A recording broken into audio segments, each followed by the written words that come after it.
മികച്ച NABL accredited ലാബുകളുമായി സഹകരിച്ച് premium health ചെക്കപ്പുകൾ affordable നിരക്കിൽ ലഭ്യമാക്കുന്നു. കൂടാതെ ടെലിമെഡിസിൻ സൗകര്യവും. MHL smart labs. മണൽ ഖനനം നിർത്തിവെക്കും നഗരസഭാ ചെയർപേഴ്സൺ.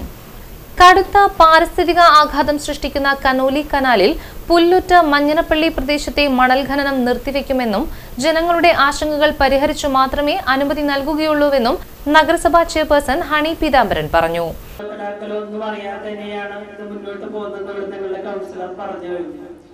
ഞങ്ങൾ ജനപ്രതിനിധികൾ നിങ്ങളോടൊപ്പം തന്നെയാണ്, അതിൽ യാതൊരു സംശയവുമില്ല. കഴിഞ്ഞ ദിവസം ശിവാലയ കമ്പനിയും ഓറിയന്റൽ കമ്പനിയുമായി പല വിഷയങ്ങളും ഞാൻ സംസാരിച്ചു കഴിഞ്ഞതാണ്. തീർച്ചയായിട്ടും ഇപ്പൊ ഞാൻ വരുന്ന സമയത്തും ഇറിഗേഷൻ ഡിപ്പാർട്ട്മെന്റ് എക്സിയായി സംസാരിച്ചിട്ടാണ് ഇവിടെ എത്തിയത്. ഈ ലെവൽ നിങ്ങൾക്ക് ഇവിടെ നൽകിയിട്ടില്ല എന്ന് അനിത പറയുകയും അതിന്റെ അടിസ്ഥാനത്തിൽ എക്സിയെ വിളിക്കുകയും എക്സി ഇന്ന് അദ്ദേഹത്തിന്റെ മകൻ ഹോസ്പിറ്റലായതുകൊണ്ടാണ് ഇവിടെ എത്താൻ സാധിച്ചത്. തീർച്ചയായിട്ടും എക്സി ഇവിടെ എത്തണമെന്നാണ് ഞാൻ ആവശ്യപ്പെട്ടത്.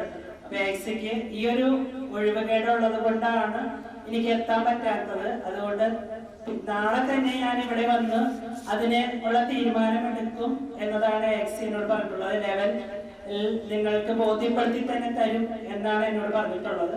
അത് തീർച്ചയായിട്ടും നാളെ എത്തിയില്ലെങ്കിൽ തീർച്ചയായിട്ടും ഞാൻ വിളിച്ച് അതിനുള്ള തീരുമാനമെടുക്കും. തീർച്ചയായും ഇവരുടെ ആശങ്കകൾ പൂർത്തീകരിച്ചു കൊടുക്കേണ്ടത് നിങ്ങൾ തന്നെയാണ്. ഞങ്ങൾക്ക് ഇവരോടൊപ്പം തന്നെ നിൽക്കാൻ സാധിക്കും. വികസനം ആവശ്യമാണ്, പക്ഷേ ജനങ്ങളുടെ ആവശ്യം, ജനങ്ങളുടെ ആശങ്ക അത് മനസ്സിലാക്കി തന്നെ മുന്നോട്ട് പോകാൻ സാധിക്കുകയുള്ളൂ. അതുകൊണ്ട് തന്നെ ഇതിന് ഉത്തമ തീരുമാനം നിങ്ങളുടെ ഭാഗത്തുനിന്ന് ഉണ്ടാകണം എന്ന് മാത്രമാണ് ഈ അവസരത്തിൽ പറയാനുള്ളത്. അതുമായി തന്നെ ഞങ്ങൾ മുന്നോട്ട് പോവുകയുള്ളൂ. ജനകീയ സമിതിയുടെ നേതൃത്വത്തിൽ നടത്തിയ പ്രതിഷേധ യോഗം ഉദ്ഘാടനം ചെയ്യുകയായിരുന്നു അവർ. വാർഡ് കൗൺസിലർ അനിത ബാബു അധ്യക്ഷത വഹിച്ചു. ഇറിഗേഷൻ ഡിപ്പാർട്ട്മെന്റ്, ദേശീയപാത കമ്പനി പ്രതിനിധികൾ എന്നിവരുടെ സാന്നിധ്യത്തിൽ കൂടിയ ജനകീയ സമിതി യോഗത്തിൽ മണലെടുപ്പ് പൂർണ്ണമായും നിർത്തിവെക്കണമെന്ന് ആവശ്യപ്പെട്ടു.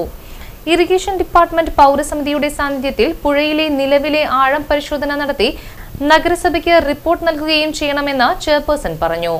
പ്രദേശത്തെ മണൽ ഖനനം കാരണമുള്ള പാരിസ്ഥിതിക ആഘാതവും പ്രദേശത്തെ ജനങ്ങളുടെ പ്രശ്നങ്ങളും പരിഗണിച്ച് മണ്ണെടുപ്പ് നിർത്തിവെക്കാൻ ആവശ്യപ്പെട്ട് കൊടുങ്ങല്ലൂർ നഗരസഭ ജില്ലാ കളക്ടർക്ക് റിപ്പോർട്ട് നൽകാമെന്നും നഗരസഭാ ചെയർപേഴ്സൺ യോഗത്തിൽ ഉറപ്പു നൽകി. ദേശീയപാത 66ന്റെ നിർമ്മാണ പ്രവർത്തനങ്ങൾക്കായി കഴിഞ്ഞ 5 മാസത്തോളമായി കനോലി കനാലിൽ പുല്ലൂറ്റ് മഞ്ഞനക്കാട് ഭാഗത്തു നിന്നും മണലെടുപ്പ് തുടങ്ങിയിട്ട് വളരെ ഇടുങ്ങിയ ഈ വഴിയിലൂടെയുള്ള മണൽ കടത്ത് മൂലം ജനങ്ങൾ പൊറുതിമുട്ടിയിരിക്കുകയാണ്. പ്രദേശത്തെ പല ആളുകൾക്കും ശ്വാസം മുട്ടലും വിട്ടുമാറാത്ത ചുമയുമാണ്. പല വീട്ടുകാരും മാറാത്ത രോഗം കാരണം വാടക വീടുകളിലേക്ക് മാറേണ്ടി വന്നു. പല വീടുകളുടെയും മതിലുകൾ ഇടിഞ്ഞു വീഴാറായി നിൽക്കുകയാണ്. വൈകാതെ വീടുകൾക്കും വിള്ളൽ വീഴാനും സാധ്യതയുണ്ട്. ഇപ്പോൾ തന്നെ ശുദ്ധജല സ്രോതസ്സുകളിൽ ഉപ്പ് കയറാൻ തുടങ്ങി. കടുത്ത വേനൽ കൂടി വരുന്നതോടെ സമീപത്തെ കിണറുകളിൽ ഉപ്പ് വെള്ളമാകും. ഖനനത്തിന് ശേഷം വരുന്ന ചെളിവെള്ളം തിരിച്ചു പുഴയിലേക്ക് തള്ളുന്നത് കാരണം മത്സ്യസമ്പത്ത് നഷ്ടപ്പെട്ട് മത്സ്യത്തൊഴിലാളികൾ പട്ടിണിയിലായി. കനോലി കനാലിന്റെ ഈ ചെറിയ പ്രദേശത്ത് നിന്ന് മാത്രം ഡ്രെഡ്ജിംഗ് നടത്തി ആയിരക്കണക്കിന് ലോഡ് മണ്ണ് ഇവിടെ നിന്നും കൊണ്ടുപോയിട്ടുണ്ട്. ഇത്രയും മണൽ ഇവിടെ നിന്നും എടുത്താൽ വൈകാതെ കരയുമിടിഞ്ഞ് വെള്ളത്തിലാകും. ഈ മണലെടുപ്പ് എത്ര കാലത്തേക്കെന്നോ എത്ര അളവിൽ പുഴയിൽ നിന്നും മണ്ണെടുക്കാൻ അനുവാദമുണ്ട് എന്നതിനെ കുറിച്ചോ ഉള്ള ചോദ്യങ്ങൾക്ക് ഇറിഗേഷൻ ഡിപ്പാർട്ട്മെന്റിന് വ്യക്തമായ മറുപടി നൽകാൻ കഴിഞ്ഞില്ല. നാടിന്റെ വികസന പ്രവർത്തനങ്ങൾക്ക് ആരും എതിരല്ല, പക്ഷേ അത് ജനങ്ങളുടെ സഞ്ചാര സ്വാതന്ത്ര്യത്തിനും സമാധാന ജീവിതത്തിനും തടസ്സമാകാൻ പാടില്ല. നിരവധി സ്കൂൾ മദ്രസ വിദ്യാർത്ഥികളും രക്ഷിതാക്കളും നാട്ടുകാരും ഭയത്തോടെയാണ് ഇതുവഴി യാത്ര ചെയ്യുന്നത്. ഇതിന് ഒരു ശാശ്വത പരിഹാരം ഉണ്ടായില്ലെങ്കിൽ വരും ദിവസങ്ങളിൽ സ്ഥിതി അതീവ ഗുരുതരമാകും. കക്ഷി രാഷ്ട്രീയങ്ങൾക്ക് അതീതമായി നാടിന്റെ പ്രശ്നത്തിന് പരിഹാരം കാണാൻ പ്രദേശവാസികളായ നിരവധി ആളുകൾ പ്രതിഷേധ യോഗത്തിൽ പങ്കെടുത്തു. ജനകീയ സമിതിക്ക് വേണ്ടി TA Naushad, ES Sageer, Anilkumar, Shaheen K Moideen, Naseema Nawaz, PJ Hafsath, Sageer KK, Babu K Menon, Bashid, Krishnan Thalassery, Muhammad VA, തുളസി അനിൽകുമാർ എന്നിവർ സംസാരിച്ചു. ഇവിടെ ഇപ്പൊ ഇങ്ങനെ ക്വാണ്ടിറ്റി ആയി നിങ്ങൾ ഇങ്ങനെ പറയുകയാണെങ്കിൽ അപ്പൊ ഞാൻ നമ്മുടെ എക്സായിട്ട് സംസാരിച്ചിരുന്നു. അപ്പൊ അടുത്ത ആഴ്ചയായിട്ട് നമുക്ക് അടിയന്തരമായിട്ട് ഒരു ലെവലെടുത്ത് ഇന്റർമീഡിയറ്റ് ലെവലെടുത്ത് നോക്കി ഇവിടെ ഉദ്ദേശിച്ചിട്ടുള്ള അല്ലെങ്കിൽ നിഷ്കർഷിച്ചിട്ടുള്ള ലെവലായിട്ടുണ്ടോ എന്ന് നമുക്ക് നോക്കാം.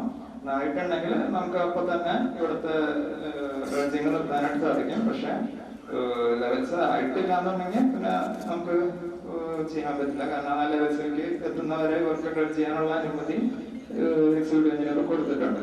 അപ്പൊ എന്തായാലും അടിയന്തരമായിട്ട് നമുക്ക് ഈ ലെവൽസ് എടുക്കാനുള്ള ഒരു ഇത് ചെയ്യാം. അടുത്ത വെച്ച് തന്നെ ഒന്ന് ലെവൽസ് എടുക്കണം. അപ്പൊ ഇന്റർമീഡിയറ്റ് ലെവൽസ് എടുത്തിട്ട് നമ്മൾ നോക്കിയിട്ട് ആ ഇതായിട്ടുണ്ടെങ്കിൽ നമുക്ക് നിർത്താനായിട്ട് ആയില്ലെങ്കിലും ഞങ്ങളുടെ രീതിയിൽ ഞങ്ങൾ നീങ്ങും.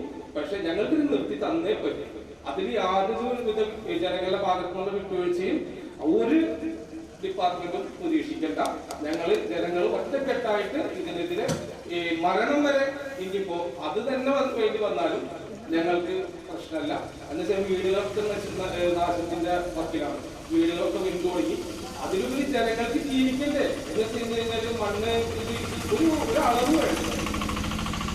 നിങ്ങൾക്ക് ഈ ആകൃതിയിൽ മണ്ണെന്ന്